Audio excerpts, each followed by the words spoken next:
Kemudian yang kedua, kata Ibnu Qayyim, kata kemudian Fudail bin Iyad, wa man taraka bil a'mali sholli, barang siapa meninggalkan amal soleh, siapa saja yang meninggalkan amal soleh, li ajrin nas, karena manusia, ini adalah syirkun syirik.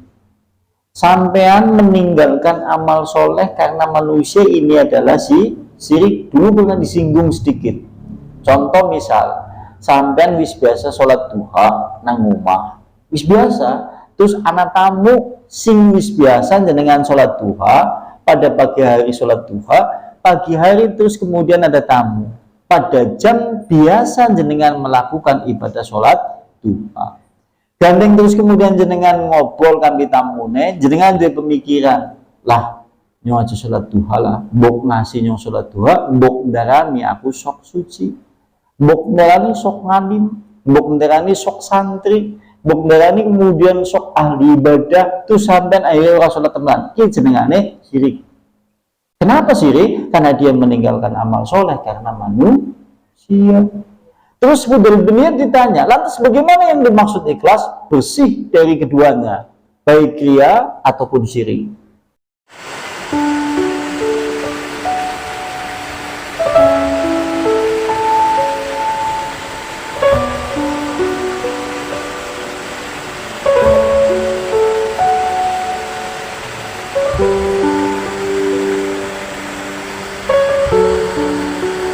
Sekarang seperti ini, sekarang pembahasan syarat yang nomor pertama dari kalimat ikhlas.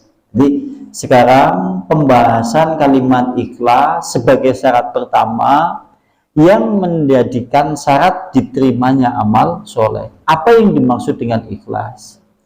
Ikhlas itu diambil dari bahasa Arab. Ikhlas itu kan jadinya bahasa Arab, ini wis ngomong bahasa Indonesia.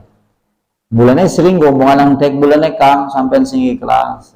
Nah, kalimat bahasa Arabnya adalah akhlaso yukhlisu, ikhlas. Nanti kemudian yaitu menjadi mukhlis, menjadi mukhlas. Bulannya anak wong kadang-kadang senengane kembar. Kakange mukhlis, adine senengane mukhlas. Mukhlis kambi mukhlas. Bapak kek ikhlas. Wah, berarti keluarga ikhlas, ya. Nah, kalau dalam bahasa Arab yang dimaksud dengan ikhlas adalah bersih, tidak bercampur dengan sesuatu. Sing jenengane ikhlas, ke bersih, tidak bercampur dengan sesuatu sedikit pun. Ke jenengane ikhlas. Maksudnya gini, ini kalau dari segi bahasa, sampai beramal soleh, sholat misal, atau ibadah yang lain-lain mungkin.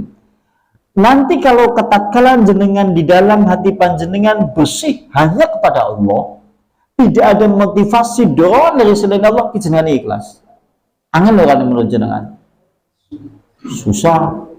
Jadi jenengan beribadah tidak ada yang di dalam jiwa kita kecuali bersih hanya kepada Allah, bersih dari segala tujuan yang lain-lain atau motivasi yang lain-lain. Jenengane ikhlas menurut bahasa. Karena menurut bahasa Arab, ikhlas adalah bersih, tidak bercampur dengan sesuatu. Mulanya contoh, ini dari pemahaman dari segi aspek yaitu bahasa. Contoh, maka dari itu, dulu kan saya pernah ngomong jenengan, menurut perkataan Fudail bin Iyad, berkata Fudail bin Iyad, man taraka man amila ngamalan sholih, barang siapa yang beramal soleh li ajrin nas, untuk tujuan manusia, karena manusia, maka amalan ini adalah riyaun riya. Sampai beramal soleh untuk manusia, kita tahu ini adalah amalan riya. Mulane saya tanya jenengan, suatu saat nanti ditakoni, Kang, sampai lewat tilik apa? Bukan tangannya sampai sing riya, aku tilik, aku rikuh kok. Nek anak kalimat aku rikuh tok terus baju dheweke dadi titik, ki jenengane amalan bersih karena Allah apa bersih karena manusianya? Betul. Mulane sing jenengane rikuh ki berarti menunjukkan amalan karena tujuan manusia. Rikuh berarti merupakan pendidikan dari amalan soleh yang ditujukan kepada manusia. Mulanya tembung aku rikuh lah nek ngasih orati berarti tilike karena rikuhnya itu yaitu karena manusia. Karena kita tahu beramal soleh itu adalah bagian untuk Allah saja, bersih dari segala kesyirikan kepada Allah atau tujuan yang lain. Dan yang kedua, kata Ibnu Qayyim, kata kemudian Fudayl bin Iyad, wa man taraka bil a'mali sholli, barang siapa meninggalkan amal soleh, siapa saja yang meninggalkan amal soleh li ajlinas, karena manusia, ini adalah syirkun syirik. Sampean meninggalkan amal soleh karena manusia, ini adalah syirik. Dulu pernah disinggung sedikit. Contoh misal, sampean wis biasa sholat duha nang omah, wis biasa, terus anak tamu sing wis biasa jenengan sholat duha pada pagi hari sholat duha, pagi hari terus kemudian ada tamu pada jam biasa jenengan melakukan ibadah sholat duha. Gandeng terus kemudian jenengan ngobrol kambi tamune, jenengan jadi pemikiran, lah nyong aja sholat duha lah, mbok ngasih nyong sholat duha, mbok darani aku sok suci, mbok darani sok ngalim, mbok darani sok santri, mbok darani kemudian sok ahli ibadah, tuh sampean ayo ora sholat teman, ki jenengane syirik. Kenapa syirik? Karena dia meninggalkan amal soleh karena manusia. Terus Fudayl bin Iyad ditanya, lantas bagaimana yang dimaksud ikhlas? Bersih dari keduanya, baik ria ataupun syirik. Wah, berarti kenek menurut pemahaman dari bahasa. Yang kemudian berikutnya, sekarang menurut pengertian istilah dalam Islam. Pengertian dalam istilah dalam Islam. Al-ikhlas, yang dimaksud dengan ikhlas, menurut kemudian definisi kalimat ikhlas, tajridu qasdit taqarrubi illallahi azza wajal, yaitu menyendirikan tujuan hanya kepada Allah.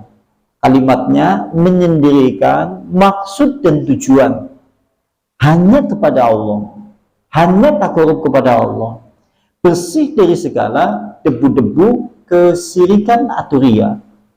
Ikhlas yang pertama adalah bersih dari segala niat syirik, bersih dari segala syirik kecil, syirik besar, bersih dari segala bentuk amaliyah riya untuk manusia, bersih dari segala selain Allah, harus murni hanya kepada Allah saja. Ki jenengane ikhlas.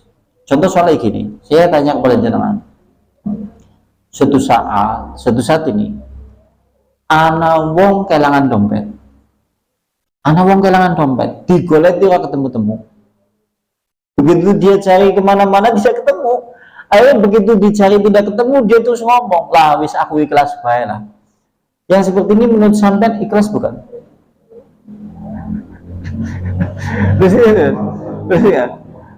Ikhlas bukan?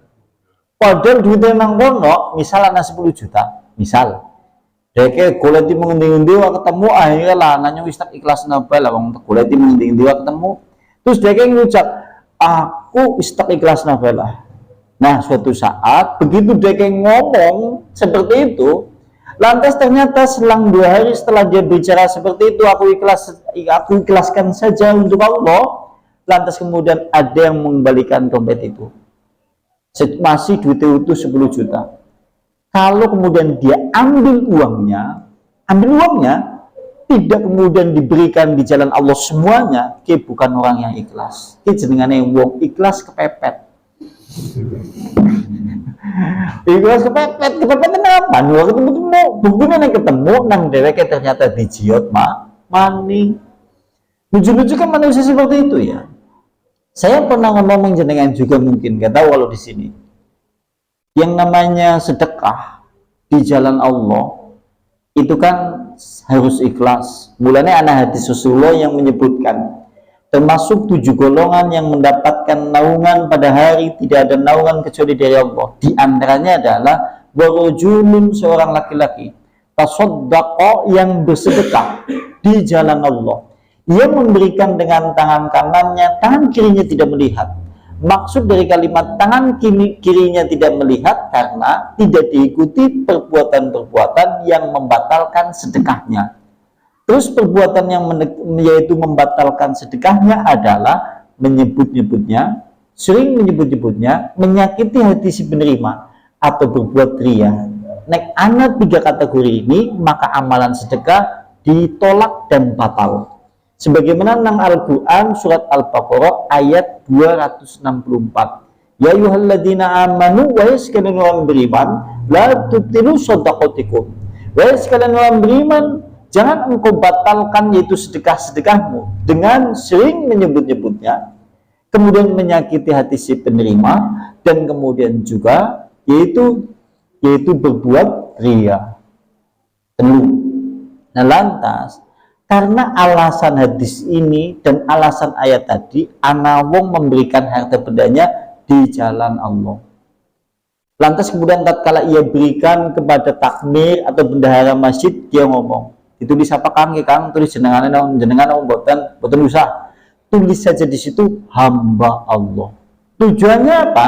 Tujuannya supaya terhindar dari kalimat yaitu sering menyebut-nyebutnya.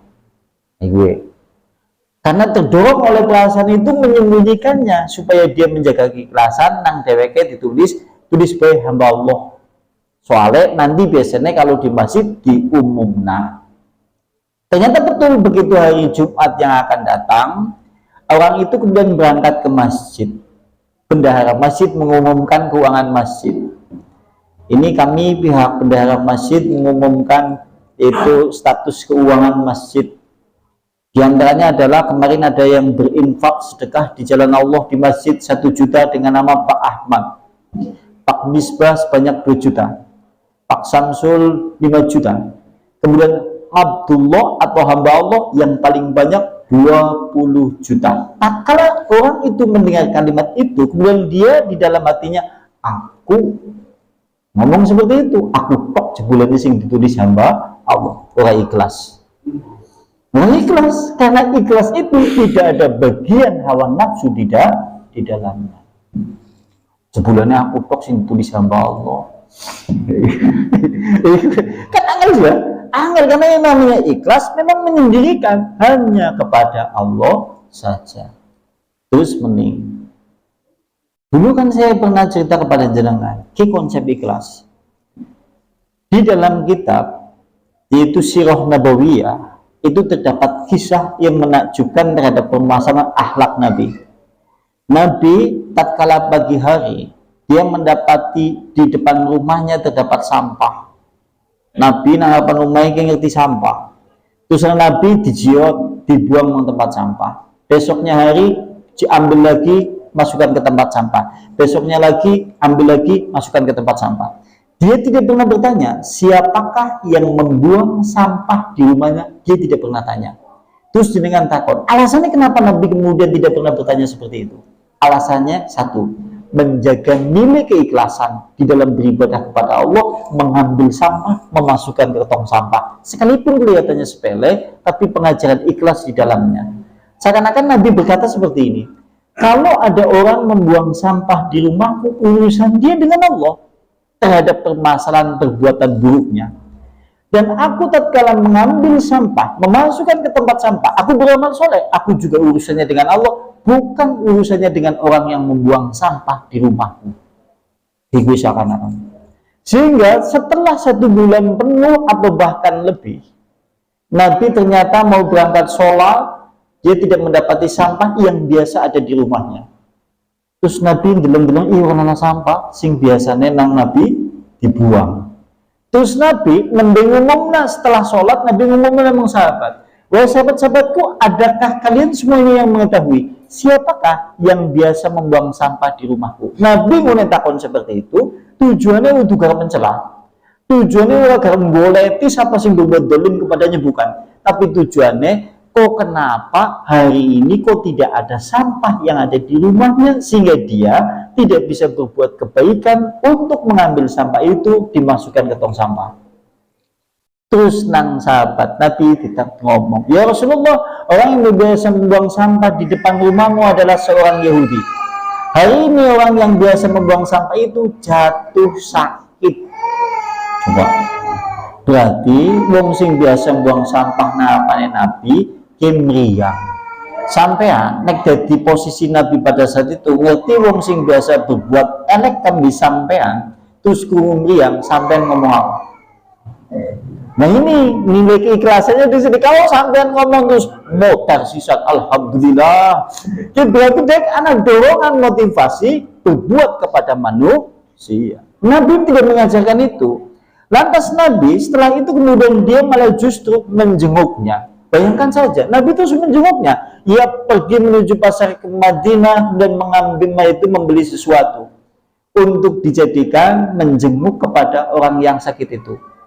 Seakan-akan Nabi kayak ngomong, aku mau jenguk untuk masalah kabising buang sampah. Tapi berkaitan dengan masalah akhlak manusia kepada manusia. Kalau ada orang sakit kemudian menjenguknya, kalau dia berbuat jelek kepadaku, urusan dia dengan Allah. Aku menjenguknya juga urusanku dengan Allah. Karena menjaga nilai keikhlasan kepada Allah Subhanahu wa Ta'ala. Orang yang berbuat ikhlas, nanti orang yang diperbuat itu atau yang menjadi lawannya akan malu tersendiri, akan dipukul hatinya seremuk-remuknya. Contohnya orang Yahudi itu, begitu melihat Rasulullah, dia menjenguknya, membawa sesuatu untuknya, maka hatinya remuk redam. Seakan-akan ia melihat akhlak manusia yang sempurna. Tidak tahan pula kemudian air matanya jatuh di kedua pipinya, karena dia menganggap bahwasannya dulu dia adalah Nabi seorang yang pendusta, Nabi adalah seorang yang gila, Nabi adalah seorang yang jahat, Nabi adalah orang yang memisahkan saudara dengan saudaranya. Tapi hari ini ia ditampakkan orang yang ikhlas karena Allah Subhanahu wa Ta'ala di dalam beramal, lihat sisi akhlak manusia kepada manusia lainnya. Masya Allah ya. Wah, ini menunjukkan masa kejenengannya ikhlas. Berarti nih ikhlas ya wis tidak ada motivasi lah. Nah, ini. Contoh hari ini nuju-nuju iki, nuju-nuju. Sampean sholat jamaah bendina. Sampean sholat jamaah Kang? Ya, sampean ikhlas. Aku ikhlas karena Allah Subhanahu wa Ta'ala. Suatu saat begitu setelah kemudian sholat maghrib duduk di serambi masjid, ngobrol tentang agama, ternyata berselisih pendapat terkait masalah membicarakan satu hal, akhirnya berselisih pendapat, penggandeng pententangan. Wah, ini terjadi perselisihan ramai. Padahal nek dibicarakan terus yo anak pole membicarakan takbir sing bener ngone si dakep nang dada, nang di atas dada atau di atas yaitu pusar. Cuma itu kok pembicaranya sampai kemudian seperti itu. Akhirnya begitu terjadi perselisihan, pulang masing-masing sambil membawa hati dongkol. Esoknya lagi terus ditakoni dheweke wajama. Nah, apa wajama? Lah, daripada ribut itu jenengane ibadah karena manusia. Kenapa dia seperti itu? Harusnya yang namanya ibadah sholat jamaah kepada siapa kita tujukan? Kepada Allah. Tidak ada kaitannya dengan manusia lainnya. Kalau suatu saat kemudian terjadi perselisihan, juga urusan kita dengan Allah, dia juga dengan urusannya dengan Allah, dan kita tatkala sholat jamaah juga karena Allah Subhanahu wa Ta'ala. Sampai bisa seperti ini, ayem. Sampai kalau bisa memposisikan ikhlas yang seperti ini, hatinya ayem. Sampai ayem. Suatu saat anak wong misal jahil mengsampean, gendengnya sampean dibalangi. Sampean ya udah janjian goleti. Wah, sampean tapi nek pendendengan ngendela emosi, rusak suasana jiwa dan hati. Siapa yang wah cewek cot. Nek dipikir sih mulus lah urusannya dia. Kalau dia suatu saat yaitu melempar batu ke genteng saya, urusan dia, perbuatan jeleknya dengan Allah. Saya juga tatkala menerimanya, tidak membalasnya, tidak kemudian berusaha mencarinya, saya juga urusannya dengan Allah. Sekalipun nang Islam ulih goleti, tapi tujuannya bukan garap menghakimi, tapi tujuannya adalah kasihan dengan perbuatan dolim yang ia lakukan, jangan-jangan kelak akan dimintai pertanggungjawaban oleh Allah. Rasulullah tatkala melihat keburukan itu seperti itu kapasitasnya, bukan membenci orangnya tatkala dan dia berbuat keburukan, tapi dia membenci perbuatannya, jangan-jangan kelak di yaumil akhirat dia akan mendapatkan dosa dan mendapatkan azab, dan didasari rasa kasih sayang yang tinggi kepada sesama manusia. Masya Allah ya, bulannya Rasulullah kan itu ya. Wah, ini singangel menurut dia. Mulanya yang senengane ikhlas. Masya Allah, menyendirikan kepada Allah, ini adalah tauhid yang tinggi kepada Allah. Wangel ya, wangel pol. Kemudian yang kedua adalah nisyan ru'yatil khalqi, melupakan pandangan makhluk. Bidawamin nadri ilal khaliq, dan senantiasa hanya berpacu, hanya memandang, yaitu pandangan Allah Subhanahu wa ta'ala. Menghilangkan pandangan makhluk, kemudian hanya terpaku pada pandangan Allah saja. Berarti urusan kita dengan makhluk di dalam beribadah tidak ada motivasi, tidak ada dorongan, tidak ada yang mempengaruhi nilai ibadah kita kepada Allah terhadap permasalahan makhluk. Kita hanya melihat pandangan di sisi Allah. Contoh, Kang, sampean nang apa kok salat nang musala, lah aku isin nggak bisa apa, isin nang kiye kita jenengane masih melihat pandangan makhluk, belum melihat pandangan Allah saja. Contoh soal ana wong nembe masjid diomong tahu-tahu udan misal gitu.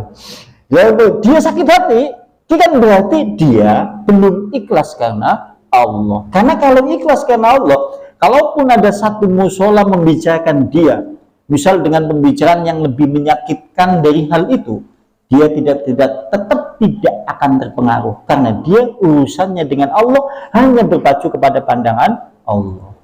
Sehingga pandangan manusia, contohnya mending sampean hidup di tengah-tengah masyarakat, melakukan sunnah Rasulullah di tengah-tengah masyarakat yang bid'ah.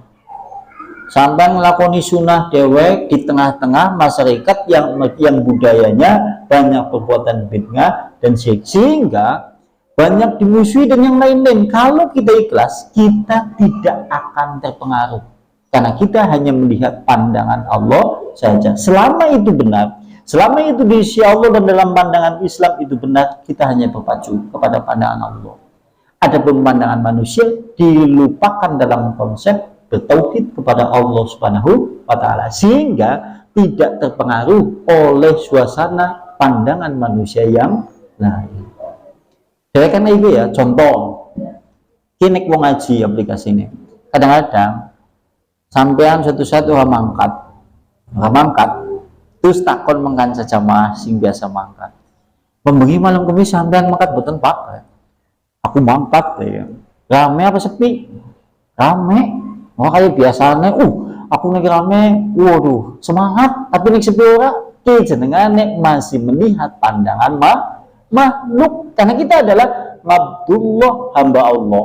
Hamba Allah adalah menghamba hanya kepada Allah, tidak melihat pandangan makhluk. Jadi sing jenengane sepi rame, suasana orang yang bertauhid sama saja. Nah kita masih dipengaruhi sepi orang semangat, rame semangat, berarti ngabdul sepi, ngabdul rame, udu ngabdullah. Dan kita ikhlas itu seperti itu, menolak semua pandangan makhluk, hanya terpaku pada pandangan Allah Subhanahu wa ta'ala. Padahal ini adalah syarat untuk diterimanya amal itu adalah amal soleh. Angel mboten? Angel ya? Berarti sing jenengan ikhlas seperti itu, jenengan ngomong apa-apa sing jenengan ikhlas seperti itu. Iya. Pokoknya hanya tertuju kepada pandangan Allah, menghilangkan semua pandangan makhluk, yaitu tidak ada motivasi, dorongan, tujuan, niat karena selain Allah atau karena makhluk. Karena kita tahu yang namanya berharap, melihat atau menilai atau mencari penilaian manusia itu adalah sesuatu yang sering mengecewakan pada hati manusia. Namun tatkala kemudian kita berharap, kita berniat, bertujuan hanya bersih kepada Allah, maka kita berharap kepada Zat yang maha berkuasa atas segala-galanya. Dan tatkala ada hamba yang hanya melihat pandangan Allah tidak akan pernah kecewa selama-lamanya. Karena itu adalah konsep di mana orang yang beribadah dalam konsep bertauhid, menyendirikan Allah dengan maksud tujuan, menghilangkan semua bentuk tujuan karena selain Allah. Ikhlas ini adalah syarat pertama supaya diterimanya amal soleh. Insya Allah masih ada beberapa poin lagi terkait masalah penjelasan ikhlas. Mungkin mau ada yang ditambahkan, tafadhol silakan. Atau mungkin ditanyakan, ayane wis lesu-lesu banget. Cukup ya? Yang enggak betul-betul. Kalau bukan kita tutup. Nahtimu bihadza majlis ta'lim wa bidawati Rasulillah subhanakallahumma bihamdika asyhadu an la ilaha illa anta astaghfiruka wa atubu ilaik. Assalamualaikum warahmatullahi wabarakatuh. Waalaikumsalam.